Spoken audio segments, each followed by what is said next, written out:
So Nate, what do you do for a I'm living? a real estate agent with a focus on mid-century modern architectural properties. Where did you grow up? I'm from Madison, Wisconsin originally. Snowboarding had a pretty good, for whatever reason, seemed like it sort of had a head start in the Midwest. They were a little bit more, the resorts just kind of let people do it, because when I started, snowboarding was close to new as far as the resorts were concerned. And a lot of places, resorts here in California, they didn't even allow it at the resort.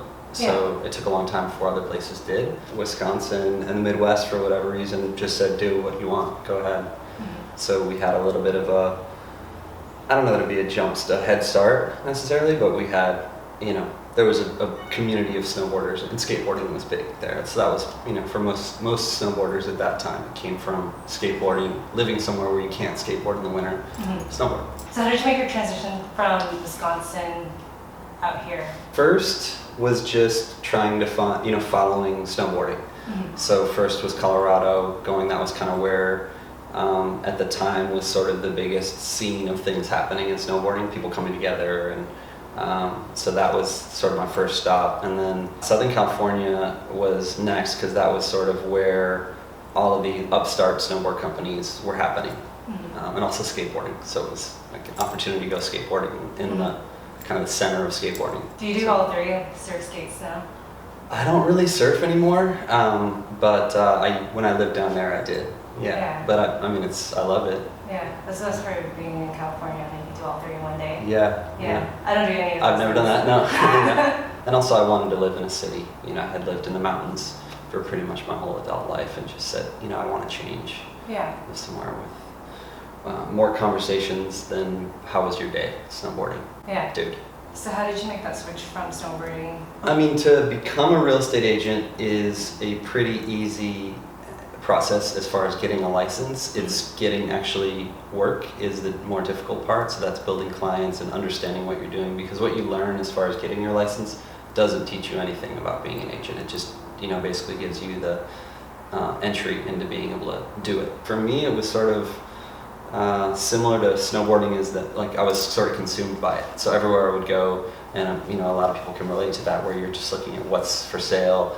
Every time you see anything that's an interesting home, you're obsessed with it, and so it was similar to how I felt about snowboarding, where it was just everything, and I started to be consumed with it. And I had a friend that was selling real estate in Lake Tahoe, and I looked at that, and I had seen there was a few people at the time that had been doing it for a long time down here. You'd see Crosby Doe, for instance, is an agent that he'll have a lot of the really heavyweight listings, and it just struck me as really interesting and something that could be fun. In a way, that was the one similarity I would say that what I was kind of touching on, in that you with snowboarding, professionally at least, you had to have some grasp of what your goal was for the year, what you had to do to be snowboarding. To continue to get paid to snowboard. So with real estate, it's not that much different. You have to understand contracts. You have to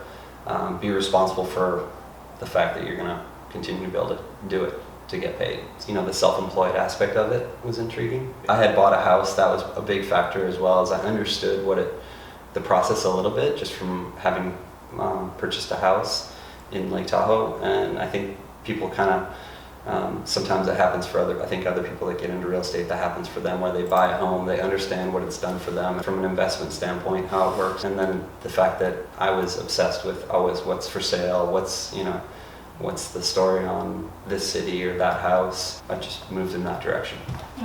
You love the design of the house, but then once you get into hearing the story of the people that built it, the story of the time when it was built, the architect, all that stuff, that becomes as interesting, if not more, than the design itself. I had a sort of a clear picture of who my client was, being one myself.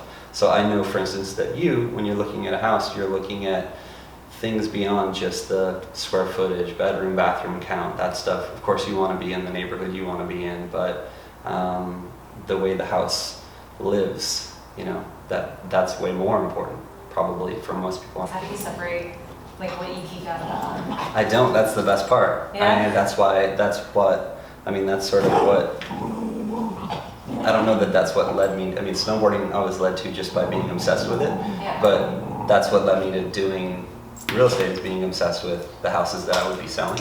With any job, you can get really excited about what you're doing. That's perfect. That's what you want. How do you challenge yourself creatively? Because I feel like I'm in a rut right now. Everything I've done is very much linear. Well, I mean, I can definitely understand being in a rut. I mean, everyone has that, and I think it wasn't. I don't want to say that it was as simple. Like when I went into real estate, it wasn't just that's what I'm going to do. Like it just, as soon as I was done snowboarding, I decided that's what I would do.